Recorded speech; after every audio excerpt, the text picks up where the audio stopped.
नमस्कार दोस्तों, स्वागत है आपका आज के एक और नए महत्वपूर्ण वीडियो में। आज के वीडियो में हम देखने वाले हैं एमपीपीएससी के द्वारा जो आपकी राज्य पात्रता परीक्षा 2025 है, यानी स्टेट एलिजिबिलिटी टेस्ट 2025, जिसकी ऑनलाइन फॉर्म आपके चल रहे हैं। तो इसकी लास्ट डेट आपकी 20 नवंबर 2025 यहाँ पर रखी गई है। तो जिस भी अभ्यर्थी ने फॉर्म फिल नहीं किया है तो वो अपने फॉर्म को फिल कर दीजिए। तो आज की वीडियो में यहाँ पर हम कंप्लीट जानकारी देखने वाले हैं कि किस प्रकार से आपको अपना ऑनलाइन फॉर्म को फिल करना है और इसमें किस प्रकार से आपके सब्जेक्ट को सिलेक्ट करना है। तो सभी जानकारी यहाँ पर हम देखने वाले हैं।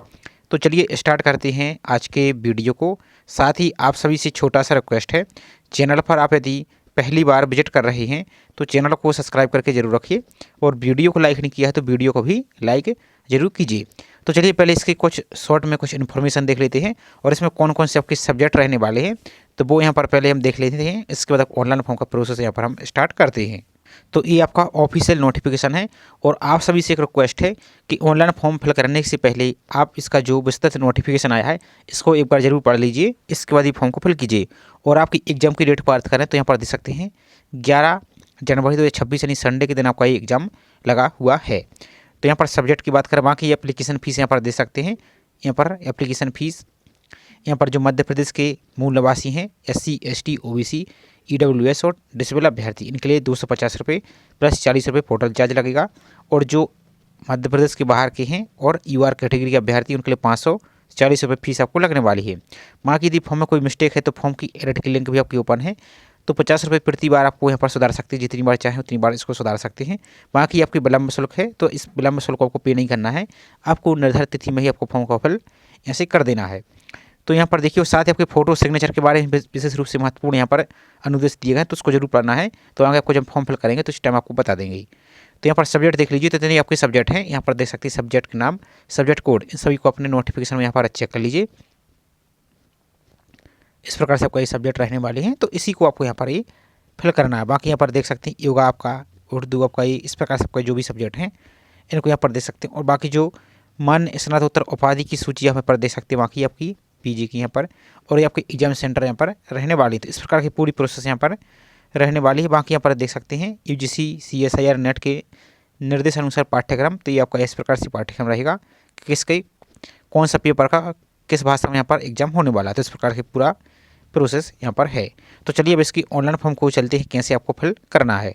तो ऑनलाइन फॉर्म फिल करने के लिए सिंपल आप अपने मोबाइल फ़ोन से भी फिल कर सकते हैं और लैपटॉप PC से भी यहाँ से आप फिल कर सकते हैं। सिंपल आपको MPPSC की ऑफिशियल वेबसाइट पर चलना है। तो यहाँ पर आपको जो पहली लिंक दिख रही है इस पर क्लिक करेंगे आप। सिंपल सा यहाँ पर आपको नीचे को चले आना है, सबसे नीचे को चले आइए स्क्रॉल करते हुए। तो यहाँ पर आपको एक ऑप्शन दिखेगा ऑनलाइन फॉर्म का, ये आपको ऑप्शन दिख रहा है अप्लाई ऑनलाइन का। इसी अप्लाई ऑनलाइन पर आपको क्लिक यहाँ से कर देना है, इस पर क्लिक कीजिए। तो जैसे इस पर आप क्लिक कर देते हैं तो आपका इस प्रकार का पेज दिखेगा। यहाँ पर आपको आ जाना है, तो यहाँ पर नीचे को स्क्रॉल करते आइए। तो यहाँ पर देखिए स्टेट एलिजिबिलिटी टेस्ट, इस पर आपको क्लिक यहाँ से कर देना है। अब जैसे इस पर क्लिक कर देते हैं तो आपका इस प्रकार का पेज ओपन हो जाएगा। यहाँ पर देखिए थोड़ा सा आपको वेट करना है। तो इस प्रकार का पेज ओपन होगा। यहाँ पर नीचे को स्क्रॉल करते चले आना है। यहाँ पर देखिए कुछ आपकी वैकेंसी यहाँ पर अभी चल रही है, जैसे आपकी सहायक प्राध्यापक है आपकी कंप्यूटर विज्ञान की, और एक आपकी सिस्टम एनालिस्ट प्रोग्रामर और सहायक प्रोग्रामर, इसकी भी वैकेंसी चल रही है। तो इसकी ऑनलाइन फॉर्म का अपना वीडियो चैनल पर अपलोड कर दिया है। तो यदि आप एलिजिबल हैं तो इसको भी अप्लाई ऐसे कर सकते हैं। तो सेट का फॉर्म फिल करने के लिए आपको यहाँ पर नीचे को आ जाना है। अब यहाँ पर देखिए मध्य प्रदेश राज्य पात्रता परीक्षा 2025 दिख रहा है। तो सबसे पहले इसका नोटिफिकेशन को डाउनलोड करने के लिए इस वाले आइकन पर क्लिक करेंगे तो आपकी PDF डाउनलोड यहाँ से हो जाएगी। ऑनलाइन फॉर्म फिल करने के लिए यहाँ पर आपको जो आइकन यहाँ पर दिख रहा है एक्शन का, इसी एक्शन पर आपको क्लिक यहाँ से करना है। इस प्रकार से क्लिक कीजिए आप। तो इस पर आप क्लिक करेंगे यहाँ से अप्लाई ऑनलाइन वाली लिंक पर, यहाँ पर आप इस प्रकार से क्लिक कीजिए। अब जैसे इस पर क्लिक कर देते हैं तो सबसे ऊपर आपको जो चेक बॉक्स दिख रहा है टर्म एंड कंडीशन, इसको एक्सेप्ट कर लेना है आपको। इसको एक्सेप्ट कीजिए और आपको जो ब्लू कलर का ये आपको नोटिफिकेशन दिख रहा है इस पर भी आपको क्लिक करना होगा, तभी आपका फॉर्म यहाँ से आगे बढ़ेगा। तो इसको हम क्लिक कर लेते हैं और इसको हम कैंसिल कर देते हैं, क्योंकि हम पहले से नोटिफिकेशन को डाउनलोड किए हुए हैं। तो आप इसको डाउनलोड करके पढ़ लीजिए। इसका तो नीचे को आ जाइए। अब आपको यहाँ पर जो आई एक्सेप्ट आपको दिख रहा है, इसी आई एक्सेप्ट पर आपको क्लिक यहाँ से कर देना है। इस पर क्लिक कीजिए। अब जैसे इस पर क्लिक कर देती है तो आपका फॉर्म ऐसे ओपन हो जाएगा। तो यहाँ पर देखिए आपको कौन से सब्जेक्ट से फिल करना है। तो यहाँ पर देखिए राज्य पात्रता परीक्षा है तो ये ऐच्छिक विषय आपको सिलेक्ट करना है। तो जिस भी सब्जेक्ट से आप एग्जाम देना चाहते हैं उस प्रकार से यहाँ पर आप सिलेक्ट करेंगे जो भी आपका सब्जेक्ट रहा है। तो यहाँ पर देखिए सभी सब्जेक्ट यहाँ पर आपको देखने को मिल रहे हैं। तो सिर्फ आपको सैंपल दिखाने के लिए हम किसी एक सब्जेक्ट को यहाँ पर सिलेक्ट कर लेते हैं। बाकी कोई भी आप सब्जेक्ट फिल करेंगे आप तो सभी की यहाँ पर प्रोसेस सेम रहने वाली है। तो यहाँ पर सभी की सब्जेक्ट यहाँ पर दिख रहे हैं। तो फॉर एग्जाम्पल के लिए यहाँ पर हम जैसे लाइफ साइंस है तो इसको ही सिलेक्ट कर लेते हैं। इसके बाद नेक्स्ट आपका स्नातकोत्तर यानी पीजी का आपका सब्जेक्ट सेलेक्ट करना है। तो यहाँ पर आपको जो आइकन दिख रहा है इसी आइकन इस ऑप्शन पर आपको क्लिक करना है। तो अब आपका जैसे लाइफ साइंस सेलेक्ट करते हैं तो इनमें से आपके कौन से सब्जेक्ट आपको लाइफ साइंस में रहा है, जैसे कल्चर, बायो साइंस आपका, बॉटनी, एंटोमोलॉजी, एनवायरमेंट साइंस आपका, फिजिक्स, जो कुछ भी यहाँ पर रहा है वो आप यहाँ पर सेलेक्ट करेंगे। तो जैसे फॉर एग्जाम्पल के लिए यहाँ पर हम बॉटनी सेलेक्ट कर देते हैं। इसके बाद नेक्स्ट आपका क्या अभ्यर्थी ने आवेदन तिथि से पूर्व यूजीसी नेट या सीएसआईआर नेट या जो मध्य प्रदेश का सेट होता है स्लेट ये अपने परीक्षा संबंधित विषय में प्रमाण पत्र प्राप्त कर लिया। यदि आप पास कर ली है और आपके पास सर्टिफिकेट है तो फिर आप कोई अप्लाई यहाँ पर नहीं करना है इसी सब्जेक्ट से। यहाँ पर देख सकते हैं बाकी ये इन्होंने क्लियर बोल दिया है कि जिन अभ्यर्थियों ने आवेदन तिथि से पूर्व यूजीसी नेट परीक्षा या सीएसआईआर, जैसे लाइफ साइंस वाले तो आपका सीएसआईआर का है तो ये या सेट इसी विषय से आपने प्रमाण पत्र प्राप्त कर लिया है तो वे पुनः उसी विषय से आपको परीक्षा यहाँ पर फिल नहीं करना है, नहीं तो आपका प्रवेश पत्र नहीं जारी किया जाएगा। इस बात का आपको ध्यान रखना है। तो यदि आपने पास कर लिया है यहाँ पर देखिए इन्होंने यदि पास कर लिया तो इसको फिर आपको फिल करने की ज़रूरत नहीं है। तो यहाँ पर हम नो पर क्लिक कर देते, पास नहीं किया है। इसके बाद नेक्स्ट क्या अभ्यर्थी ने 5 वर्षीय समेकित पाठ्यक्रम कोर्स पूर्ण किया है। तो यहाँ पर देख सकते हैं बाकी अब चूँकि यहाँ पर आपका सब्जेक्ट है तो यदि आपने किया है तो इस प्रकार से यस करेंगे, नहीं तो नो पर इस प्रकार से क्लिक आपको कर देना है। इसके बाद नेक्स्ट आपकी न्यूनतम शैक्षणिक योग्यता का विवरण। तो क्या अभ्यर्थी परीक्षा में सम्मिलित होने के लिए अर्हता का चुनाव करना है आपको। तो यहाँ पर देखिए आपका चुनाव, तो क्या अभ्यर्थी संबंधित विषय में स्नातकोत्तर परीक्षा उत्तीर्ण है। यदि आप पास हो चुके हैं तो सिंपल आपको इस प्रकार से क्लिक करना है। और यदि आप फाइनल सेमेस्टर या फाइनल ईयर में चल रहे हैं तो यहाँ पर देखिए यहाँ पर क्लिक करेंगे तो यहाँ पर आपको एक ऑप्शन दिख रहा है आप तो क्या अभ्यर्थी संबंधित विषय में स्नातकोत्तर में अध्ययन परीक्षा परिणाम प्रतिशत है। तो चयनित अर्हता के वर्ष या सेमेस्टर का चुनाव करना है। तो कौन से सेमेस्टर या ईयर में चल रहे हैं तो यहाँ पर देखिए 4th सेम में चल रहे हैं या 3rd सेम में चल रहे हैं या स्नातकोत्तर के अंतिम वर्ष में चल रहे हैं। यदि आप 4th सेम में चल रहे हैं तो 4th सेम को सिलेक्ट कीजिए इस प्रकार से। और यदि 3rd सेम में चल रहे हैं तो 3rd सेम को यहाँ पर आपको सिलेक्ट करना है। तो यहाँ पर हम पास पर यानी कंप्लीट पर क्लिक कर देते हैं, इस प्रकार से उत्तीर्ण पर क्लिक कर देते हैं तो आपको ये ऑप्शन हट जाएगी यहाँ से। अब नेक्स्ट है क्या अभ्यर्थी पीएचडी उपाधि धारक है। यदि आप पीएचडी उपाधि धारक है तो यस करेंगे। तो फिर आपको यहाँ पर यदि हाँ तो स्नातकोत्तर की परीक्षा 19 सितंबर 1931 तक पूर्ण हो चुकी है तो यहाँ पर आपको देना है, इसकी जानकारी देनी है। और यदि आप पीएचडी धारक नहीं है तो इस प्रकार से ऊपर आप क्लिक करेंगे। इसके बाद नेक्स्ट आपका व्यक्तिगत विवरण। अब इस बात का ध्यान रखना है कि जितनी भी आप जानकारी यहाँ पर फिल कर रहे हैं सभी आपको जो 10th की सर्टिफिकेट है 10वीं की मार्कशीट है उसके आधार पर ही आपको फिल करना है। तो यहाँ पर आपका फर्स्ट नाम फिल करेंगे, प्रथम नाम, तो प्रथम नाम कैसा आपका होना चाहिए, जैसे आपका नाम है अजय, इस प्रकार से आपको और सभी जानकारी कैपिटल लेटर में इस प्रकार से फिल करना है। यहाँ पर नेक्स्ट आपका मिडिल नेम, तो इस वाले ऑप्शन आपका मिडिल नेम जैसे आपका कुमार है इस प्रकार से कुमार लिखते हैं तो इस प्रकार से अपना नाम यहाँ पर लिखना है। और यदि आपकी मार्कशीट में सिर्फ फर्स्ट नेम ही लिखा है तो आपको मिडिल नेम और लास्ट नेम फिल करने की ज़रूरत नहीं है, सिर्फ फर्स्ट नेम ही फिल कीजिए। और यदि फर्स्ट नेम, मिडिल नेम और लास्ट नेम लिखा है तो तीनों नाम को यहाँ से आप फिल कीजिए। इसके बाद नेक्स्ट आपका जेंडर, तो यहाँ पर आपको मेल फीमेल जो है इस प्रकार से सिलेक्ट कीजिए। इसके बाद नेक्स्ट आपकी डेट ऑफ बर्थ, यहाँ पर आपका जो डेट ऑफ बर्थ है इसको सिलेक्ट करना है। तो सैंपल के लिए आपको यहाँ पर फिल कर देते हैं हम। तो यहाँ पर सबसे पहले कोई ऑप्शन दिख रहा है तो यहाँ पर अपना ईयर को सिलेक्ट कीजिए, ईयर वाले ऑप्शन पर क्लिक करके तो ये ऑप्शन आपका ईयर का आ जाएगा। इसके बाद आपको मंथ को सिलेक्ट करना है। तो जो भी आपका मंथ है इस प्रकार से मंथ और आपकी जो भी डेट है इस प्रकार से अपनी डेट को यहाँ से सिलेक्ट कीजिए तो आपकी यहाँ पर ये एज कैलकुलेट होकर यहाँ से आ जाएगी। इसके बाद नेक्स्ट आपका फादर्स नेम, तो पिता का नाम, तो जैसे स्पेलिंग आपकी 10th की सर्टिफिकेट में नहीं 10वीं की मार्कशीट में लिखा है सेम आपको इस प्रकार से फिल करना है। यहाँ पर फादर्स नेम, यहाँ पर अपने मदर्स नेम, इस प्रकार से इसको फिल कर देना है। नेक्स्ट आपका विवाह से संबंधित विवरण, तो क्या अभ्यर्थी विवाहित है, यदि आप विवाहित हैं तो यस करेंगे इस प्रकार से। तो फिर आपको अपनी पत्नी का नाम यहाँ पर फिल करना है और जीवित बच्चों की संख्या आपको यहाँ पर फिल करनी है। तो यहाँ पर देख सकते हैं 0 है, 1 है, 2 है, 3 है, 4 है, 5 है, 6 जितने भी आपको यहाँ पर है इस प्रकार से इसको सिलेक्ट करेंगे, इस प्रकार से रहेगा। और यदि यहाँ पर फीमेल अभ्यर्थी हैं यहाँ पर देखिए तो फीमेल अभ्यर्थी के लिए फिर आपको अपने पति का नाम यहाँ पर फिल करना होगा, ये सेम यहाँ पर रहने वाला है। इस प्रकार से रहेगा पूरा प्रोसेस। तो आप विवाहित हैं तो यस करेंगे तो इसकी जानकारी देनी हुई। और यदि विवाहित नहीं आप अनमेरिड हैं तो इस पर नो पर इस प्रकार से क्लिक कर देना है। नेक्स्ट क्या अभ्यर्थी मध्य प्रदेश का मूल निवासी है, यदि मध्य प्रदेश के मूल निवासी हैं तो यस करेंगे इस प्रकार से। तो आपकी जो भी कैटेगरी इस प्रकार से सिलेक्ट करना है, यूआर है तो यूआर, एससी हैं तो एससी। अब यदि एससी हैं तो आपकी जो कास्ट है, कास्ट यानी जाति का नाम है तो वो आपको जाति का नाम यहाँ से फिल करना है। और यदि इसी प्रकार से आप एसटी हैं तो एसटी के आपको जाति का नाम फिल करना है। और यदि आप ओबीसी हैं तो ओबीसी अभ्यर्थी के लिए आपको क्रीमी लेयर, एक नॉन क्रीमी लेयर, ये आपकी 2 कैटेगरी होती हैं। तो यदि क्रीमी लेयर में आते तो यस करेंगे तो फिर आपको रिजर्वेशन यहाँ पर नहीं मिलेगा, यूआरसी यहाँ पर काउंट की जाएगी। और यदि आप नॉन क्रीमी लेयर है तो नो पर इस प्रकार से क्लिक करना है, आपको अपने यहाँ पर कास्ट का नाम फिल करना होगा। और यदि जो अभ्यर्थी मध्य प्रदेश का नहीं है, आप अन्य राज्य के हैं, अदर स्टेट के हैं, तो नो पर क्लिक करेंगे तो आप यहाँ पर ऑटोमेटिक आपकी कैटेगरी यूआर यहाँ से आ जाएगी। इस प्रकार की पूरी प्रोसेस यहाँ पर रहने वाली है। तो जैसे हम यहाँ पर ओबीसी सेलेक्ट कर देते हैं, यहाँ पर नॉन क्रीमी लेयर सेलेक्ट कर देते हैं। अब आपकी जो कास्ट है वो कास्ट का नाम आपको फिल यहाँ से कर देना है। अब नेक्स्ट देखिए, मध्य प्रदेश शासन द्वारा प्राधिकृत प्राधिकारी द्वारा जारी स्थायी जाति प्रमाण पत्र का विवरण। तो आपका जो मध्य प्रदेश सरकार का स्थायी जाति प्रमाण पत्र है वो आपको इसकी जानकारी यहाँ पर देनी है। तो जारीकर्ता का पद नाम, तो आप जो आपको जाति प्रमाण पत्र है वो आप देखेंगे इस प्रकार का सर्टिफिकेट रहेगा। तो यहाँ पर आप देख सकते हो ऊपर की ओर आपको इस प्रकार से दिखेगा कि कार्यालय अनुविभागीय अधिकारी, जो भी आपका ब्लॉक तहसील है उसका नाम यहाँ पर लिखा रहेगा। और यहाँ पर आपके सिग्नेचर जब रहती है तो यहाँ पर देख सकते हैं अनुविभागीय अधिकारी एसडीएम की सिग्नेचर यहाँ पर रहती है। तो यहाँ पर आपको वही नाम लिखना है कि जिसके यहाँ पर जिसने इशू किया है। तो यहाँ पर आप एसडीओ या एसडीएम जिसने भी इशू किया है इस प्रकार से इसको फिल कर कीजिए। किस जिले से आपका इशू हुआ है तो अपने जिले का यहाँ पर नाम फिल कीजिए, इस प्रकार से जिले को सिलेक्ट कीजिए। अब आपका जो प्रमाण पत्र क्रमांक सर्टिफिकेट नंबर, इस प्रकार से आप जाति प्रमाण पत्र को देखेंगे तो यहाँ पर आपको एक सर्टिफिकेट नंबर आपको दिख रहा होगा। आपका डिजिटल वाला है तो डिजिटल की ही जानकारी यहाँ पर देनी है। तो इस प्रकार से आपका जो भी नंबर है इस प्रकार से आपका नंबर इस प्रकार से आप फिल करेंगे। बाकी आपका इस प्रकार से जितना भी आपका नंबर है इसी क्रम आपको इस प्रकार से फिल करना है। इसके बाद नेक्स्ट आपका जारी होने की दिनांक, तो किस डेट को आपका ये जाति प्रमाण पत्र इशू हुआ है तो वो डेट आपको यहाँ पर फिल करनी है, तो वो भी आपकी जाति प्रमाण पत्र में मेंशन है। इसके बाद नेक्स्ट है आपका डिसेबिलिटी की जानकारी यहाँ पर आपको देनी है। तो क्या अभ्यर्थी न्यूनतम 40% या इससे अधिक दिव्यांग है, स्थायी रूप से दिव्यांग है, यदि हैं तो यस करेंगे। तो फिर आपको यहाँ पर कुछ जानकारी और देनी होगी। तो यहाँ पर क्या अभ्यर्थी को दिव्यांगता प्रमाण पत्र सक्षम प्राधिकारी जिला चिकित्सा मंडल द्वारा जारी किया गया है, यदि किया गया तो इस प्रकार से यहाँ पर टिक करेंगे। फिर आपको यहाँ पर डिसेबिलिटी यानी दिव्यांगता का प्रकार देना है, अस्थि बाधित हैं, श्रवण बाधित हैं या यहाँ पर दृष्टि बाधित है, जो भी इस प्रकार से हैं इसको यहाँ पर इस प्रकार से सेलेक्ट करेंगे। तो यहाँ पर आपको यहाँ पर परसेंटेज देना है, कितनी परसेंट यहाँ पर कम से कम 40% होनी चाहिए और इससे ऊपर जितनी हो उसको यहाँ पर आप फिल करेंगे। यहाँ पर आपका जो डिसेबिलिटी का सर्टिफिकेट नंबर है, दिव्यांगता प्रमाण पत्र क्रमांक, तो वो आपको फिल करना है। यहाँ पर आपको दिव्यांगता प्रमाण पत्र का प्रकार परमानेंट है या टेम्पररी है, तो इस प्रकार से इसको देना है। यहाँ पर जारी होने की दिनांक फिल करना है, जो आपका सर्टिफिकेट है वो किस डेट को इशू हुआ है वो आपको देना है। इसको नेक्स्ट क्या अभ्यर्थी की परीक्षा केंद्र में कि भूतल कक्ष में बैठने की सुविधा की आवश्यकता है।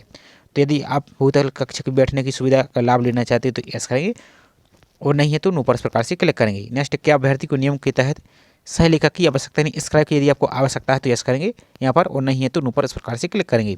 और यदि आप डिसेबल नहीं है यानी दिव्यांग अभ्यर्थी नहीं है तो आपको नो पर इस प्रकार से क्लिक करना है। तो ये ऑप्शन आपके ऑटोमेटिक लूज यहाँ से हो जाएंगे। नेक्स्ट है अन्य विवरण, इसको भी आपको सावधानी पूर्वक फिल करना है। तो क्या अभ्यर्थी कभी सेवा से पृथक करने के दंड से दंडित किया गया है तो यस, नहीं तो नो पर इस प्रकार से क्लिक करना है।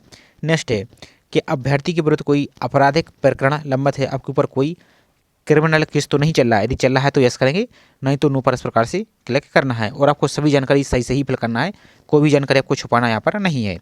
नेक्स्ट है क्या अभ्यर्थी आयोग की किसी परीक्षा अथवा चयन की विवर्जित अवधि में है, यदि है तो यस करेंगे और नहीं तो नो पर इस प्रकार से क्लिक आपको कर देना है। इसको नेक्स्ट आपका एग्जाम सेंटर, तो 4 एग्जाम सेंटर आपको दी गए हैं, तो इनमें से आपको एक एक करके अपना जो भी नज़दीकी एग्जाम सेंटर इस प्रकार से इसको यहाँ से आप सिलेक्ट कर सकते हैं। ये आपको यहाँ पर एग्जाम सेंटर दे दिए गए हैं,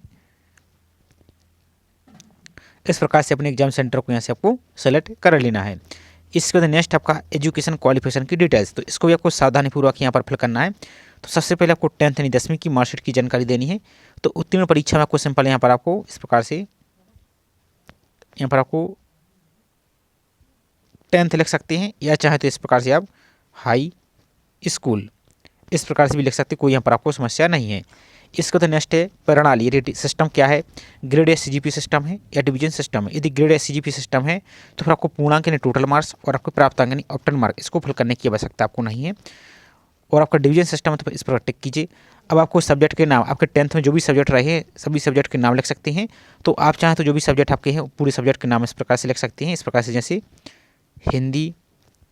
इसके बाद आपको एक सब्जेक्ट लिखने के बाद आपको दूसरा कॉमा नहीं लगाना है, नहीं तो कोई फॉर्म एक्सेप्ट नहीं होगा। तो सिर्फ एक बार आपको स्पेस देना है, आपको इंग्लिश। इस तरह से सभी सब्जेक्ट 6 सब्जेक्टों के नाम आपको लिख देना है।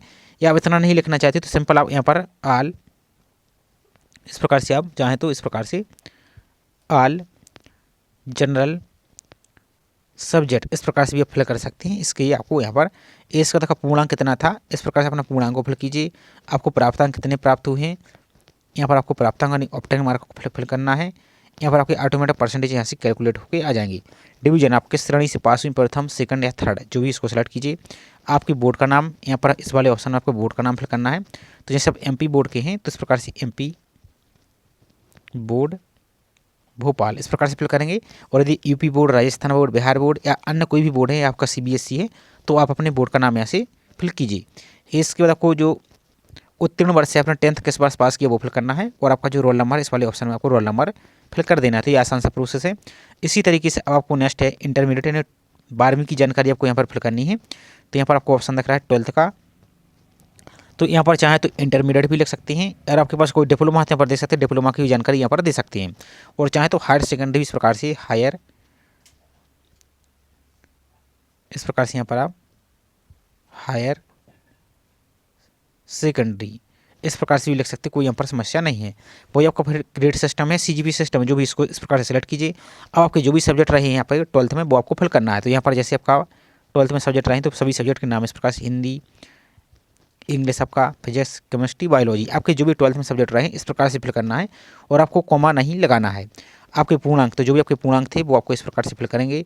आपको कितने प्राप्तांक प्राप्त हुए हैं, इस प्रकार से अपने प्राप्तांक को फिल करेंगे। ये सभी जानकारी सर आपको सैंपल के लिए फिल कर रहे हैं। यहाँ पर आपकी परसेंटेज आ जाएगी कैलकुलेट होकर, किस डिवीजन से पास हुई वो, आपके बोर्ड का नाम यहाँ से, उत्तीर्ण वर्ष और आपका रोल नंबर, इतना आपकी जानकारी 12th की देनी है। अब नेक्स्ट आपकी ग्रेजुएशन की जानकारी आपको फिल करनी है। तो ग्रेजुएशन में जैसे बीएससी की है, जैसे चूँकि यहाँ पर हम लाइफ साइंस से फिल करके दिखा रहे हैं, यदि आप और अन्य सब्जेक्ट फिल करेंगे जैसे इकोनॉमिक्स, हिस्ट्री, हिंदी, तो जैसे बीए की है तो बीए इस प्रकार से आपको फिल करना है। तो जैसे यहाँ पर बीएससी इस प्रकार से फिल कर देते हैं। आपका ग्रेड सिस्टम था या डिवीजन सिस्टम था, तो जैसे ग्रेड या सीजीपी सिस्टम था तो वो आपको फिर पूर्णांक प्राप्तांक फिल करने की आवश्यकता नहीं है। अब आपकी बीएससी में मेन कितने मेजर सब्जेक्ट हैं, जो कौन कौन से रहे हैं, जैसे आपका केमिस्ट्री, बॉटनी,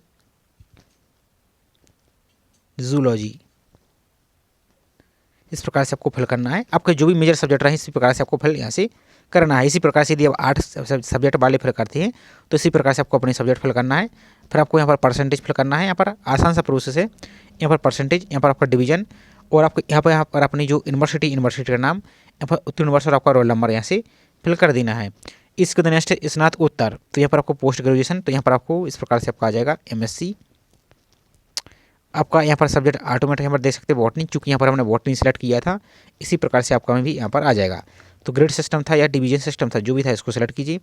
यहाँ पर आपको अपने फिर अब आपको जो परसेंटेज है वो आपको यहाँ पर परसेंटेज फिल करने होंगे। और यहाँ पर भी आपको ऑटोमेटिक परसेंट जो है उसको कैलकुलेट करके वो फिल करने होंगे। यहाँ पर किस डिवीजन से पास हुए वो, यहाँ पर आपका इस वाले ऑप्शन अपने बोर्ड यूनिवर्सिटी के नाम, यहाँ पर उत्तीर्ण वर्ष और आपका रोल नंबर, इतनी जानकारी आपको सही तरीके से फिल करना है। और यहाँ पर आपको जो चेक बॉक्स दिख रहा है ग्रेड सीजीपी के संदर्भ में, इसकी भी आपको जानकारी यहाँ से दे देनी है। इसके नेक्स्ट आपका वर्तमान पता, यानी आपका जो करस्पॉन्डिंग एड्रेस वो को देना है। तो आपका जो राज्य है अपने स्टेट को सिलेक्ट कीजिए। जो भी आपका राज्य इस प्रकार से पूरे लिस्ट आपको देखने को यहाँ से मिल जाएगी। तो राज्य को सिलेक्ट कीजिए। आपका जो भी जिला है इस प्रकार से अपने जिले को सिलेक्ट कीजिए। इसके बाद आपका पूरा एड्रेस, जो आपका कंप्लीट एड्रेस, गली, मोहल्ला, कॉलोनी, सब कुछ आपको यहाँ पर इसी बॉक्स में आपको फिल करना है, इसी ऑप्शन में। यहाँ पर आपका जो पिन कोड है वो फिल करना है। और यहाँ पर आपको लैंडमार्क, कोई स्थायी पहचान चिन्ह वो फिल करना है। और यदि नहीं है तो सिंपल आपको इस प्रकार से यहाँ पर आप चाहें तो इस प्रकार से यानी यहाँ पर लिख सकते हैं, इसकी कोई आपको समस्या यहाँ पर नहीं है। इसके बाद नेक्स्ट आपका ये आपका हुआ वर्तमान पता और ये आपका स्थायी पता, ये दोनों यदि सेम है तो इस पर टिक करेंगे तो ऑटोमेटिक दोनों यहाँ से आपके इस प्रकार से फिल हो जाएंगे। अब चूँकि यहाँ पर हमने फिल नहीं किया इसलिए सिलेक्ट नहीं हो रहा है, तो यहाँ पर अलग अलग यहाँ से फिल भी कर सकते हैं। इसके बाद नेक्स्ट आपकी फ़ोटो, तो फोटो आपको पासपोर्ट साइज़ की फ़ोटो। अब फोटो के बारे में कुछ आपको गाइडलाइन जरूर बता देती पहले हम, और एक बात आपको और हम क्लियर कर देते। अभी यहाँ पर देखिए नोटिफिकेशन की पेज नंबर 12 के नीचे आएंगे इस वाले में। तो उन्होंने क्या बोला, अभ्यर्थी ध्यान रखें कि नाम में कोई सुधार त्रुटि के दौरान नहीं किया जा सकता। यदि आपके नाम में स्पेलिंग में कोई मिस्टेक हो जाती है और आपने फॉर्म सबमिट कर दिया तो आप उसको एडिट नहीं कर पाएंगे, बाकी जानकारी तो आप एडिट कर पाएंगे, इस बात का ध्यान रखना है। तो यदि आपने फीस पेमेंट नहीं किया है तो दोबारा से नया फ्रेश फॉर्म फिल कर सकते हैं। और यदि आपने पेमेंट कर दिया है तो फिर नाम में कोई सुधार नहीं होगा, फिर चाहे तो दोबारा नया फॉर्म ही फिल कर सकते हैं। और चाहे तो MPPSC से एक बार कॉन्टैक्ट भी यहाँ से कर सकते हैं। तो आपको हम फोटो के बारे में बता रहे थे, तो यहाँ पर फोटो के बारे में थोड़ा सा समझ लीजिए। यहाँ पर आप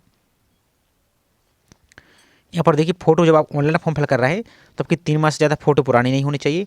और फोटो आपको खिंचवाते समय आपको रिलैक्स स्थिति में बैठना है। और आपको काला चश्मा आपको नहीं लगाना है, आँखें आपकी क्लियर दिखनी चाहिए। और यदि आपको पढ़ने का जो चश्मा लगा हुआ है तो वो आप लगा सकते हैं, लेकिन उसमें रिफ्लेक्शन नहीं होना चाहिए और आपकी आँखें क्लियर दिखनी चाहिए। सबसे महत्वपूर्ण बात है फोटो आपका वाइट बैकग्राउंड का होना चाहिए। और यहाँ पर देखिए इन्होंने क्या बोला है वो आपको दिखा देती थोड़ा सा। यहाँ पर देखिए फोटो को स्कैन करके रंगीन फोटो को बनाना और जिसमें अभ्यर्थी का नाम, ध्यान से देखिए इस प्रकार की फोटो रहेगी। यहाँ पर आपकी फ़ोटो रहेगी, इस प्रकार की पासपोर्ट साइज़ की फ़ोटो बनवाना है। यहाँ पर आपकी पूरी फ़ोटो रहेगी, यहाँ पर फेस रहेगा, यहाँ पर आपका नाम होना चाहिए और यहाँ पर फ़ोटो खींचने की डेट यहाँ पर होनी चाहिए। इस बात का ध्यान रखना, 3 माह से अधिक पुरानी नहीं होनी चाहिए।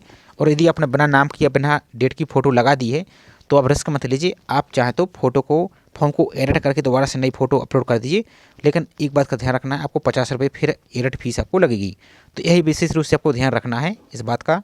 तो यहाँ पर अपनी फ़ोटो को अपलोड करना है और यहाँ पर आपको अपने सिग्नेचर को यहाँ से अपलोड करना है और दोनों को इस प्रकार से टिक करना है। अब यदि जिसको फोटो और सिग्नेचर रिसर्च करने में समस्या आ रही है, फोटो अपलोड नहीं हो रही है, तो फोटो रिसर्च का हमने अलग से कंप्लीट वीडियो बनाया है, तो उसकी लिंक आपको हम डिस्क्रिप्शन में दे देंगे। तो उसको देकर अपने फोटो सिग्नेचर को रिसर्च कर सकते हैं और अपनी फोटो को अपलोड यहाँ से कर सकते हैं। अब चूँकि यहाँ पर वीडियो ऑलरेडी बड़ा हो गया, यदि यहाँ पर हम बताएंगे तो वीडियो और बड़ा हो जाएगा, तो उसकी लिंक आपको डिस्क्रिप्शन में दे दी, तो उसको आप देख सकते हैं फोटो सिग्नेचर को। इसको नेक्स्ट आपका एक्टिव मोबाइल नंबर, तो यहाँ पर अपना जो सही मोबाइल नंबर वही आपको फिल करना है। यहाँ पर आपकी जो एक्टिव मेल आईडी है वो आपको यहाँ पर फिल करना है। इसके बाद नेक्स्ट है, यहाँ पर आपको पूरी जानकारी यहाँ पर आ जाएगी। इसके बाद जो चेक बॉक्स दिख रहा है, इस चेक बॉक्स को इस प्रकार से यहाँ पर टिक कर देना है यहाँ पर। और आपको जो कैप्चा दिख रहा है, इस कैप्चा को यहाँ पर सॉल्व करके इस बॉक्स में आपको फिल करना है। जैसे यहाँ पर 6 + 1 तो 7। इसके बाद आपको यहाँ पर जो नेक्स्ट का ऑप्शन दिख रहा है, इस नेक्स्ट पर क्लिक यहाँ से कर देना है।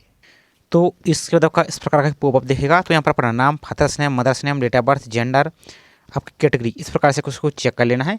और यदि इनमें आपको कोई मिस्टेक हो जाती है तो इसमें आपको फिर फॉर्म को एडिट नहीं कर पाएंगे, इसलिए इस बात का ध्यान रखना है। तो यदि कोई मिस्टेक है तो कैंसिल पर क्लिक करके इसको सुधार लीजिए और आपका सब कुछ सही है तो ओके पर आपको यहाँ से क्लिक कर देना है। इसके बाद आपका पूरा फॉर्म यहाँ से सबमिट हो जाएगा। आपको एक सबसे ऊपर देखिए पेज के, तो एक आपको आवेदन क्रमांक नहीं एप्लीकेशन नंबर आपको दिख रहा होगा, तो उसको पहले नोट कर लीजिए, उसका स्क्रीनशॉट ले लीजिए। और उसके बाद आपको नीचे को आना है, तो यहाँ पर आपकी जो भी कैटेगरी है, तो यहाँ पर देखिए आपकी फीस दिखेगी।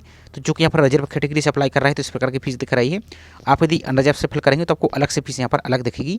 इसका देखो प्रोसीड टू पेमेंट का ऑप्शन, इस पर क्लिक करेंगे तो अपनी फीस को यहाँ से पेमेंट कर दीजिए और अपने फॉर्म का प्रिंट आउट निकाल के जरूर रख लीजिए। अब यदि आप वहाँ से फीस पेमेंट नहीं कर पाए हैं तो एक ऑप्शन आपको यहाँ पर दिख रहा है, होम पेज पर आएंगे तो पे अनपेड एप्लीकेशन फॉर्म, इस पर क्लिक करेंगे तो आप अपना एप्लीकेशन नंबर यहाँ से फिल करेंगे। सेम वही प्रोसेस है आपकी, यहाँ पर application number, date of birth, application number, date of birth, इस कैप्चा को फिल करके लॉगिन पर क्लिक करेंगे तो पूरा फॉर्म आपका ओपन हो जाएगा। वहाँ से अपनी फीस को पेमेंट यहाँ से कर सकते हैं। दूसरी बात, यदि अपनी फीस पेमेंट कर दिया तो उसके नीचे देखिए आपको प्रिंट एप्लीकेशन फॉर्म का ऑप्शन दिख रहा है और इस वाले ऑप्शन पर क्लिक करके अपने फॉर्म को दोबारा से आप रीप्रिंट करके चेक कर सकते हैं। और यदि आपने फीस पेमेंट कर दिया और आप अपना एप्लीकेशन नंबर भूल चुके हो तो यहाँ पर देखिए एक ऑप्शन आपको और दिख रहा है, यहाँ पर आएंगे ऊपर नो यूर एप्लीकेशन, इस पर क्लिक करेंगे तो इसमें आपको डिटेल्स यहाँ से फिल करना है यहाँ से, और अपनी डिटेल्स फिल करके आप अपने आवेदन क्रमांक को यहाँ से फाइंड कर सकते हैं। तो ये छोटी सी इन्फॉर्मेशन थी। आई होप जानकारी आपको पसंद आई होगी। जानकारी पसंद आई हो तो वीडियो को लाइक जरूर कीजिए। साथ ही चैनल को अभी तक सब्सक्राइब नहीं किया है तो चैनल को सब्सक्राइब करके बेल आइकन पर प्रेस करके जरूर रखें इसी तरीके की रेगुलर अपडेट पाने के लिए। तो चलिए मिलते हैं इसी तरीके से।